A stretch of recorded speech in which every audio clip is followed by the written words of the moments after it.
మా రక్తం కావాలని అడిగితే ఇవాళ రైతులు రక్తతర్పణం చేస్తూ ఈ రక్త పిశాచి లాంటి కాంగ్రెస్ ప్రభుత్వానికి, తెలంగాణ బిడ్డల రక్తాన్ని దశాబ్దాలుగా కళ్ళజూస్తున్న కాంగ్రెస్ ప్రభుత్వానికి ఒక సందేశం ఇస్తున్నారు.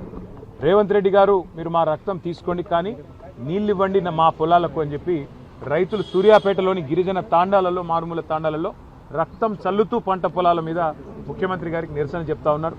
కానీ మరి హిట్లర్ని ఆదర్శంగా తీసుకునే ఈ బట్లర్ ముఖ్యమంత్రి రేపు ఆయన వింటాడా, వినడా, స్పందిస్తాడా, స్పందించడా, ఆయన విఘ్నతకి వదిలేస్తున్నాం. తప్పకుండా స్పందించాలని కోరుతాం.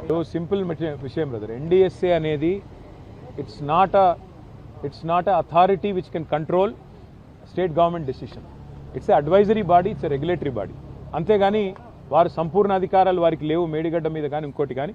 వాళ్ళ మేడిగడ్డను ముట్టకుండానే నీళ్ళు ఇవ్వచ్చని మేము చెప్తుంటే ఎన్డీఎస్ఏని అడ్డం పెట్టుకుని శిఖండి రాజకీయం చేస్తున్న ముఖ్యమంత్రి గారు, దయచేసి ఇకనైనా కళ్ళు తెరిచి వెంటనే కన్నెపల్లిలో పంపులు ఆన్ చేయండి. ఇరిగేషన్ డిపార్ట్మెంట్ ఇంజనీర్లు చెప్తున్నారు, రిటైర్డ్ ఇంజనీర్లు చెప్తున్నారు, రైతులు కోరుతున్నారు, అన్ని పార్టీల నాయకులు కోరుతున్నారు. రాష్ట్ర ప్రజల ప్రయోజనాలు దృష్టిలో పెట్టుకొని స్పందించండి. ఇకనైనా నీళ్ళు ఇవ్వండి. ఎల్ నీనో పరిస్థితుల నుంచి, కరువు పరిస్థితుల నుంచి తెలంగాణ తప్పించుకునే అవకాశం ఉంది. కేవలం మీ ఉద్దేశపూర్వకమైన నిర్లక్ష్యం వల్ల, క్రిమినల్ నెగ్లిజెన్స్ వల్లనే ఈ నష్టం జరుగుతున్నది. బేసిజం వీడండి అని కోరుతాం.